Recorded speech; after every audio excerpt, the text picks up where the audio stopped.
Ակունք համայնքի Կոտայք գյուղում կանաչով շրջապատված ու հանգիստ հատվածում գտնվող Հատիս շալեն գործունեությունը սկսել է համեմատաբար վերջերս։ Այստեղ ընդամենը մեկ էկոտնակեր նախատեսված էր բնության գրկում հանգիստը նախընտրողների համար։ Միտքը ծագեց ընտանեկան գաղափարների շուրջ, ուզեցանք հիմնել ընտանեկան հանգստի գոտի, մարդիկ կան լիարժեք հանգիստ վայելեն մեր Հատիս շալետում։ Ժամանակի ընթացքում հանգստավայրի նկատմամբ հետաքրքրությունն աճել է եւ արդեն 2025 թվականին համալիրը ընդլայնվել է։ Առաջին էկոտնակի կողքին ավելացել է երկրորդը ավելի ժամանակակից լուծումներով, ընդարձակ տարածքով եւ հյուրերի հանգստի համար առավել հարմարավետ պայմաններով։ Մենք ավելացրեցինք երկրորդ տարբերակ 2025 թվականին, ավելի նորաոճ, ավելի ընդարձակ տարածքով։ Հիմա էլ պատրաստվում ենք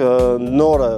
սարքել երրորդ տարբերակը ու մի քիչ ավելի էքստրեմ տարբերակով։ Հանգստավայրի ընդլայնման ծրագրերի իրականացման ընթացքում Հատիս շալեն համագործակցել է Կոնվերս բանկի հետ։ Այստեղ նշում են, որ ֆինանսական գործընկեր ընտրելիս կարևոր են եղել ինչպես առաջարկվող պայմանները, այնպես էլ համագործակցության ընթացքը։ Համագործակցել ենք միայն Կոնվերս բանկի հետ, շատ գոհ ենք թե բանկից, թե բանկի աշխատողներից, թե տոկոսադրույքներից։ Այստեղ հանգիստն անցկացնողների դրական արձագանքների ու պահանջարկի աճի շնորհիվ Աբգարյան ընտանիքը այսօր կրկին Հատիս շալեի ընդլայնման ծրագրեր է մշակում։ Ցանկացած ճանապարհ ավելի հեշտ է անցնել, երբ այն անցնում ես վստահելի գործընկերոջ հետ։